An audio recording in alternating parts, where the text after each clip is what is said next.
Welcome to Winging It. We are looking at deck building in Arkham Horror, the card game today. This is a Daisy and Zoey in hard, circle undone, going into the secret name. That would be the third scenario. They have 6 XP to spend, so let's get to it.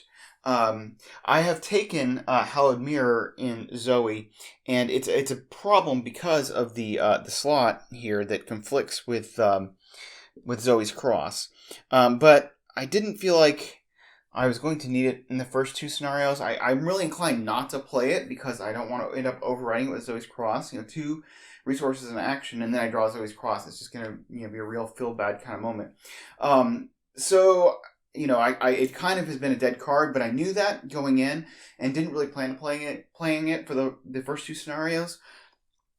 So all along, I wanted to go ahead and pick up Relic Hunter, which would allow me to put 2 accessories into play at once. So I can play the Hallowed Mirror, I can play Zoey's Cross, and that's going to help just with Daisy's low health.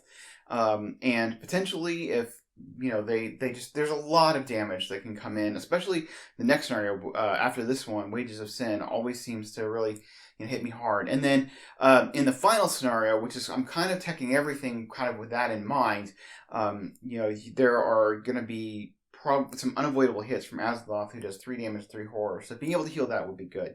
So it's something I really wanted Zoey to be able to do. I wanted her to be able to fight, to beat willpower treacheries, and to soak and heal damage in horror. So anyway, that is Relic Hunter, and that's why that's there. So part of this is, like I said, I wanted her to be able to pass willpower treacheries.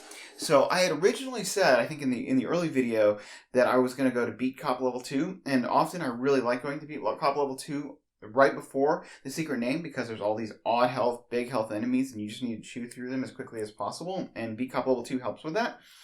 But I really want to make sure that the willpower treacheries don't weigh me down. And again, with the whole soaking horror and damage and trying to protect Daisy and just not get defeated by those, I feel like spending 2 XP on Brother Xavier is a good plan. And Zoey can afford it. He's a high cost at 5 resources, but Zoey typically ends up having a lot of resources to spend. So I'm actually replacing the beat cops. I think I have enough boost with the skill cards and Daisy running Encyclopedia that I don't need the fight boost from beat cop. Now I may revise that later and go add beat cop level 2 in later, or maybe charisma, or I'll just plan on playing whichever comes first. But for now, I really want to try just getting her willpower up to a 5, and giving the damage and horror soak with Brother Xavier, and I think it's going to work really well. So that's my next 2 XP. That leaves me with 1 XP to spend. I had said right from the beginning that Let Me Handle This was not a card. I was only for the first scenario, really, when they're separated by necessity. I was going to take it away. Now I'm going to try this new card that just came out, which is Fool Me Once, and this is a fast card that when you discard a treachery, you can attach it to this, and then later on you can discard this to when a second copy of that treachery comes out, you can deal with it. You can ignore it, so cancel it. So that, I think, is let's see how it plays. But it's kind of like a Guardian version of a Word of Protection, but it's a little bit delayed. But certainly, in some of these scenarios in TCU where you just have these things that get put on you, and and then it just comes right back, and it feels terrible. And you can also take one out of circulation. And, it could even be for, taking an Ancient Evils out of circulation for when you reshuffle the deck, and then you end up, canceling the next one. That's a really good, good idea. So I haven't played it before. I want to see how it goes. That is where we are with Zoey. And let's take a look at Daisy. And here's her deck. Again, we have 6 XP to spend. So the first 3 will definitely go to another copy of Studious, so that she can start with 7 cards in her hand. Really good. And then kind of coupling with that is that I picked up 2 of the Death Tarots. And I understand that the second one becomes a dead card because it doesn't have an icon. But 2 gives you 2 with drawing 7 cards with a mulligan, gives you a really good chance of getting this in her opening hand. And we just, we want to be investigating up at 7. So it's a really good card. Coupled with Studious, it's just a nice combo. So we are going to remove our 2 perceptions, which were kind of my placeholder until I got that.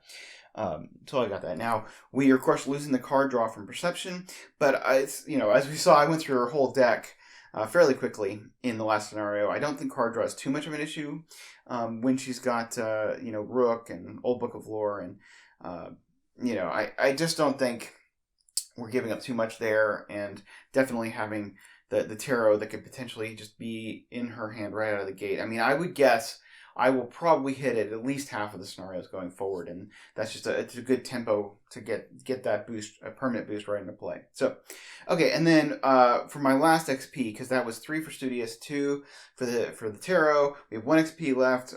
Pathfinder is just always a good card. It's basically it's almost like a Leo DeLuca in that you're almost always wanting to move.